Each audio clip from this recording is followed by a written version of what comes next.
Insecticon reformaté par Unicron pour devenir l'armée privilégiée du Decepticon Scourge. Bienvenue dans cette nouvelle revue vidéo de Transformers Studio Series 86 Sweep.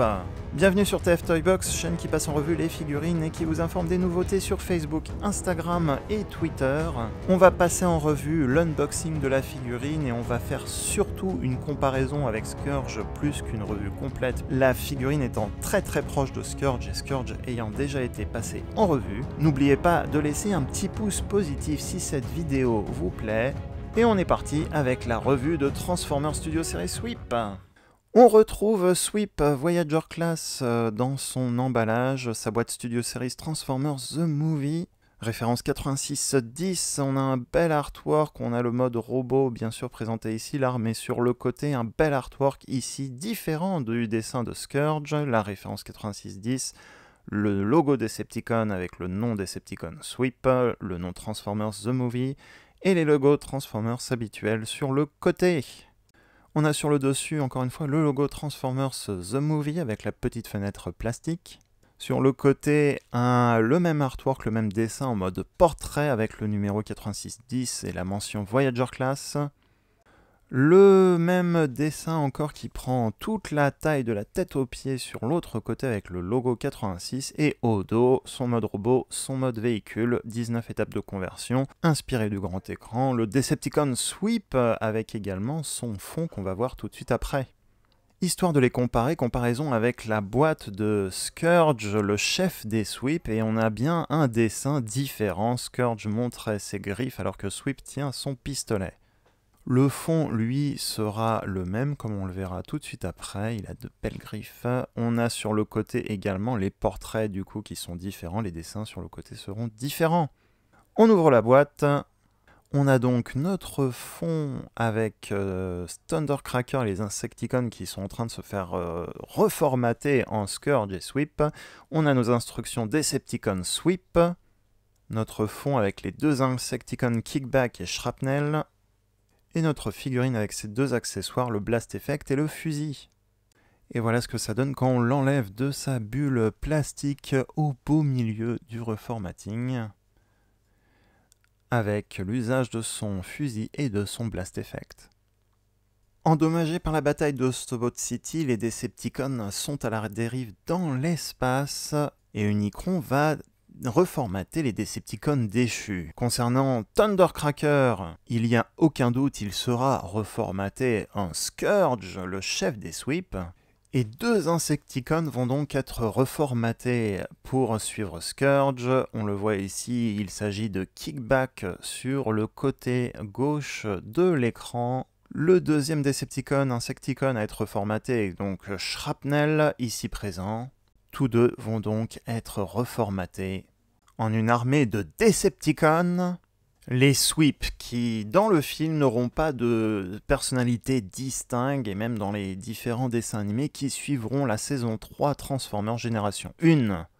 Certaines histoires, dont les histoires de convention Botcon, numéroteront les Sweep numéro 1 à 7, limitant à 7 le nombre de Sweep, mais en réalité, parfois il y en aura un peu plus et parfois un peu moins selon les dessins animés. Ce qui est sûr, c'est que dans Transformers The Movie, ces deux Insecticons sont bien reformatés en deux Sweep. Tous les deux sous les ordres de Scourge, le chef des Sweep. On reprend maintenant la revue vidéo de Transformers Sweep. Cette vidéo va être un peu plus axée comparaison avec Scourge, puisqu'il n'y aura pas de grande différence par rapport à lui. Je vous remettrai le lien de la revue de Scourge en haut à droite et en description de la vidéo. On retrouve donc quand même une très bonne figurine Voyager Class, une des meilleures de l'année 2021, avec des couleurs un peu plus claires, un peu plus pastel, un peu plus proches du couleur du jouet de l'époque. Pour le distinguer de Scourge, il aura les mêmes fonctions, les mêmes points de connexion pour les Fossilizer et Weaponizer, et quelques petites différences en dehors des couleurs. Même fonctionnalité comme je le disais, et même articulation sur l'ensemble de la figurine. On a toujours notre blaster qui peut se mettre dans les mains de notre figurine. On peut bien sûr fixer le Blast Effect sur le fusil pour simuler l'effet de tir. Je dis Blast Effect, mais c'est plus effet de tir plus que d'explosion. Et ce Blast Effect, cet effet de tir, pardon, peut également se connecter sur le fusil qui est sur la tête de Sweep. Côté articulation, même articulation Warforce Cybertron ou Studio Series, articulation aux chevilles, aux genoux, aux jambes. Les bras peuvent largement bouger avec la jointure de l'épaule. Ils sont un peu bloqués ces bras par la cape à l'arrière, mais l'articulation en elle-même est possible. Articulation au coude, articulation à la main gauche pour ma part. Bizarrement sur ma version, la main droite par contre elle reste figée. La main ouverte reste figée, je ne sais pas si c'est juste sur cette version ou pas. Pas pensé à vérifier sur mon autre version dans la suite de la vidéo. La tête est sur un ball joint. On a également des points de connexion sous les pieds pour ajouter des armures Weaponizer ou Fossilizer, mais ici ça va servir essentiellement pour ajouter des effets de propulsion. Les mêmes Blast Effects peuvent être recyclés pour d'autres usages. On parlait Fossilizer, on peut rajouter sur les points de connexion également les armures, les ossements sur les points de connexion de Sweep et bien sûr de Scourge, pour lui rajouter des armures différentes. Attention, le point à l'arrière n'est pas un point de connexion. Ici, ça ne tient pas. Sur le côté de l'aile, on a un point de connexion, mais il servira essentiellement à stocker l'arme en mode véhicule, mais vous pouvez également stocker l'arme ici en mode robot. Avant de continuer, n'oubliez pas que si vous êtes nouveau, vous pouvez vous abonner à la chaîne pour recevoir automatiquement les futures vidéos dans votre flux d'actualité. Et on passe maintenant sur l'aspect comparatif avec Scourge, sorti initialement en 2021. Donc comme je le disais, essentiellement, premier point de différence, les couleurs. Ici, le bleu est plus foncé sur Scourge, plus clair sur Sweep.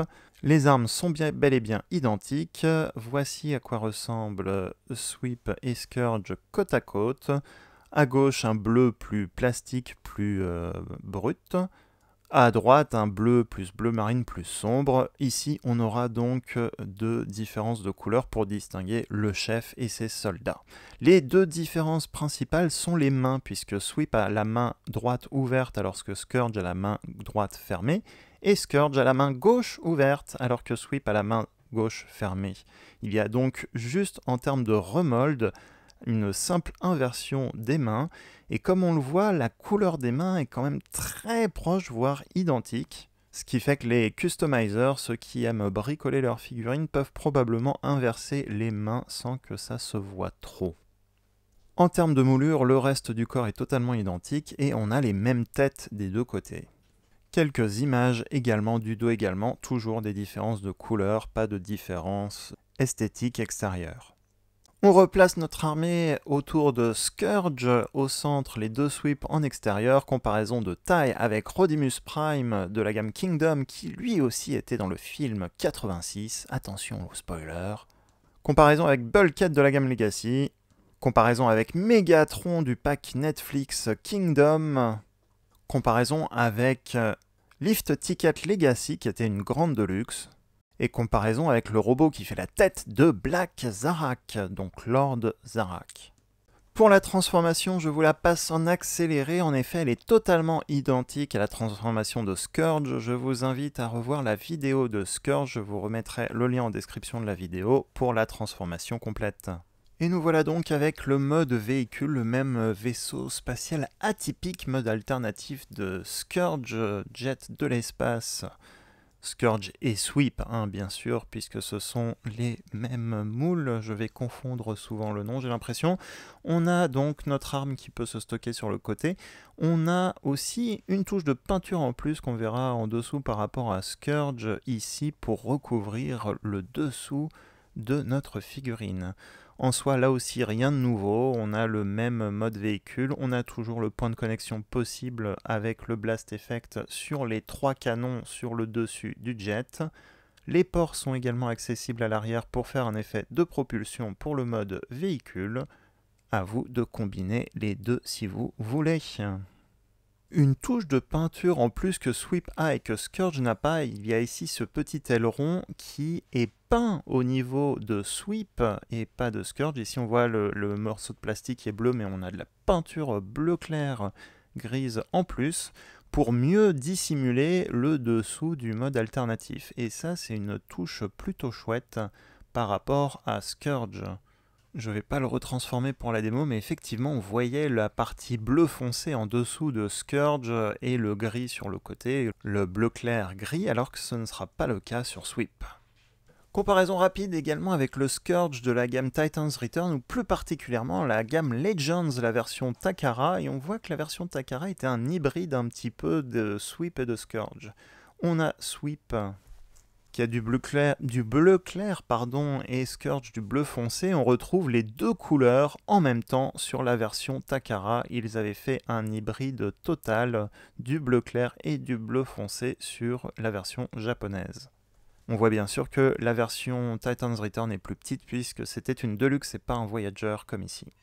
Accélération ici pour le troisième mode semi-caché de Sweep et de Scourge, puisque comme dans le dessin animé, on peut rehausser la tête par rapport au reste du véhicule pour que la tête du robot soit apparente en mode véhicule. Donc voici donc Sweep qui peut regarder devant lui en mode véhicule en plein vol. Il suffit de détacher le panneau qui est attaché à la tête, qu'il y a aussi des petits picots sur le côté de la plaque, et donc voilà, c'est solidement attaché, les picots se mettent sur les côtés, sur les deux canons sur les côtés, et donc notre tête reste solidement sur le dessus. Et avec le focus, c'est mieux. Voilà notre Sweep qui regarde droit devant lui. La transformation détaillée également dans la vidéo de Scourge. Cette figurine commence à apparaître en Europe et devrait être disponible en France très prochainement. Pour ceux qui n'ont pas eu Scourge l'année dernière, car c'était une figurine plutôt rare ici en France, c'est une très bonne nouvelle d'avoir l'opportunité de prendre un Sweep à la place de Scourge. C'est également la toute dernière Studio Series avec un emballage plastique à l'intérieur. La revue est maintenant terminée, j'espère qu'elle vous a plu. Que pensez-vous de cette figurine? Est-ce un repeint qui vous séduit? N'hésitez pas à me le mettre en commentaire. Si cette vidéo vous a plu, n'oubliez pas de laisser un pouce positif avant de partir, ça fait toujours plaisir et ça aide un petit peu pour la visibilité de la vidéo. Si vous le pouvez, si vous le souhaitez, vous pouvez également soutenir la chaîne sur Utip. Je vous remets le lien également en description de la vidéo et en bas. N'oubliez pas également de suivre les réseaux sociaux Facebook, Instagram et Twitter pour d'autres news sorties et d'autres photos vidéos sur vos personnages favoris. Sur ce, à très bientôt pour une prochaine vidéo.